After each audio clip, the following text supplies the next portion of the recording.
I feel like this bright lighting and this black is giving me Twilight vibes.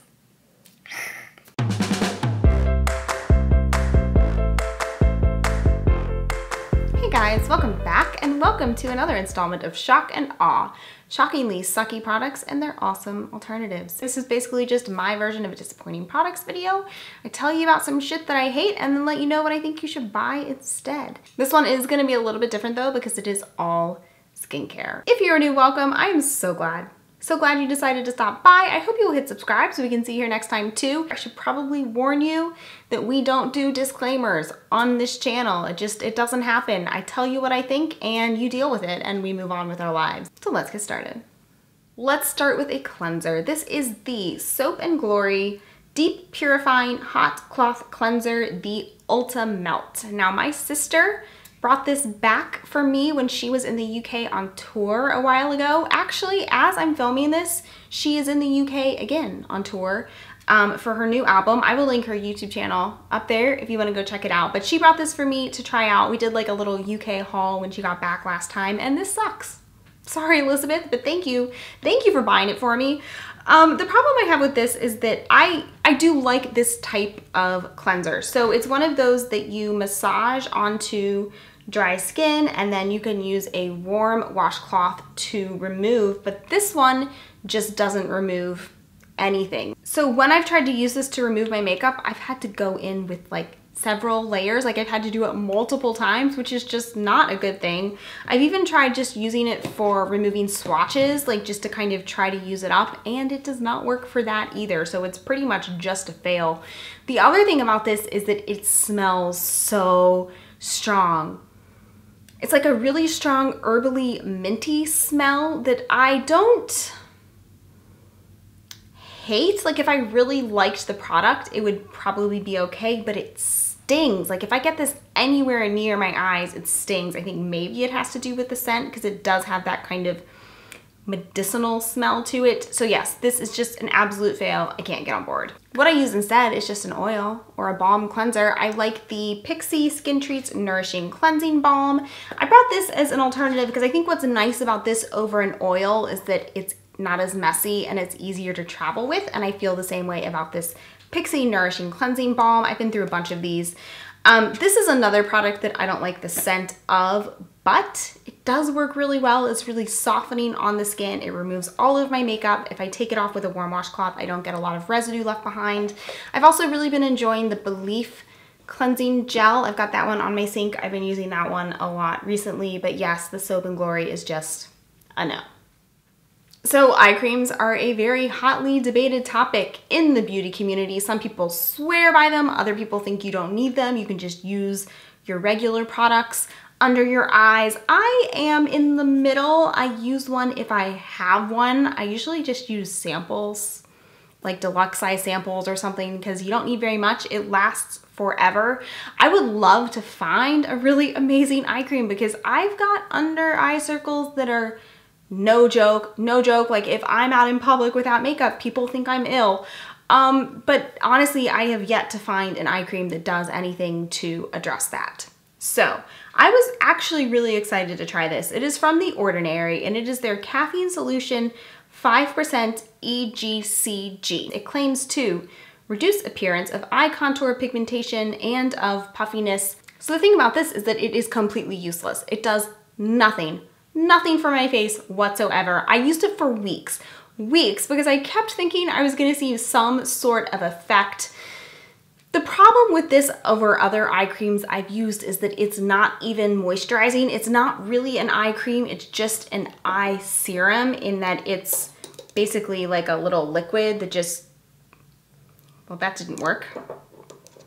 It's just a liquid. So you take like 1 or 2 drops and then just kind of pat it under the eyes. I mean, it basically feels like nothing. I guess there's nothing wrong with that necessarily, but it doesn't even moisturize. Like I feel like most eye creams don't necessarily do what they claim, but they give that instant effect just from moisturizing the under eye area. This doesn't do this. So I would put this on every morning and I would go over it with something more moisturizing just to try to, you know, seal that shit in, and it was completely useless. So like I said, I don't always use an eye cream, but I do like using one when I have one because I feel like, first of all, not everything you put on your face is meant to be put around your eyes, or at least that close to your eyes. So you do have to be careful with that. And I feel like because that skin is so thin, I want something, I don't know, delicate. One eye cream that I have repurchased, he is doing gymnastics. Probably the only eye cream I've ever repurchased is the CeraVe Eye Repair Cream. This is drugstore. It lasts forever. I think it's like 10 or 11 bucks. CeraVe has really good ceramides and shit like that. It's supposed to be good for your face. So yes, it doesn't change my face. Nothing changes my under eye circles, but it is moisturizing and lightweight and affordable.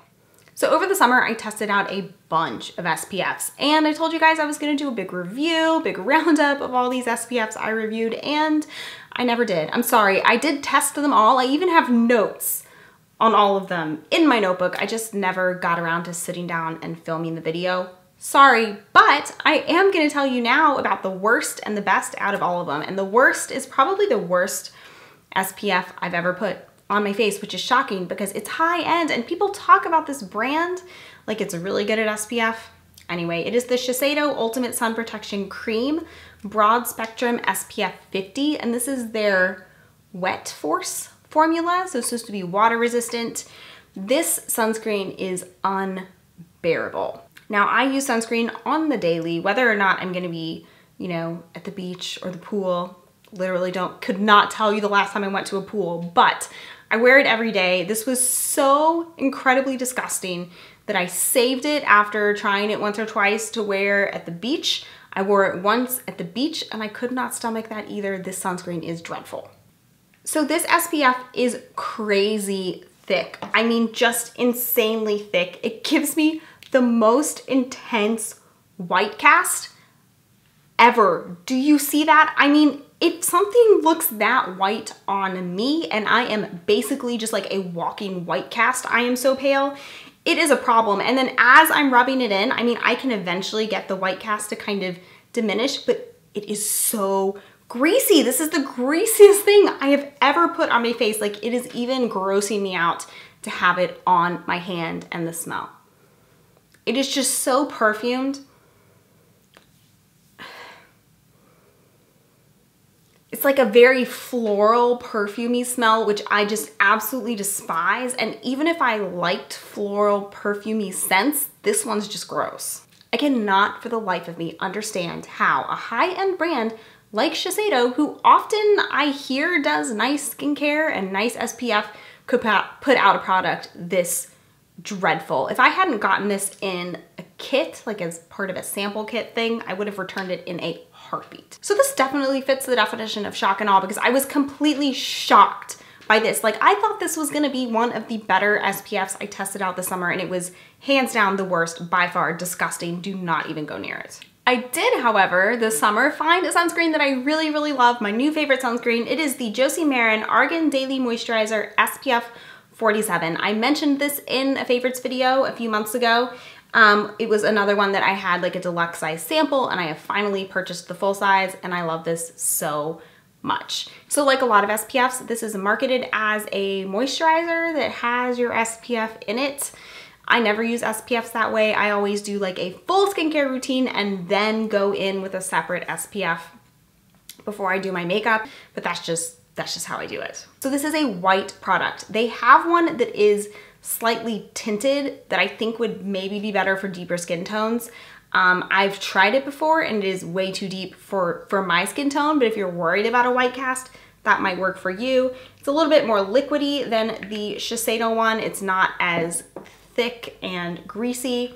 I will get a little bit of a white cast at first, but as you can see, it just goes away. That's it, it's just gone. What I like about this is that it doesn't feel gross on my skin. I can wear it every single day under makeup. It does not disturb my makeup, although I do usually try to apply it and then wait like 20 or 30 minutes before I do my makeup, so it really has time to sink in and your makeup doesn't like move it all over your face. And it smells nice. It does not have that typical SPF going to the beach smell, and it also does not smell like that nasty perfume that they put in the Shiseido shit That I just cannot handle. This smells like green Jolly Ranchers, like straight up green Jolly Ranchers, but it's not strong, and once once it sinks in, I don't smell it. I do not smell this throughout the day, and I'm very sensitive to scents. That's it. That is all the skincare we are talking about today. This is really just making me want to go wash my face, so I'm gonna go do that now.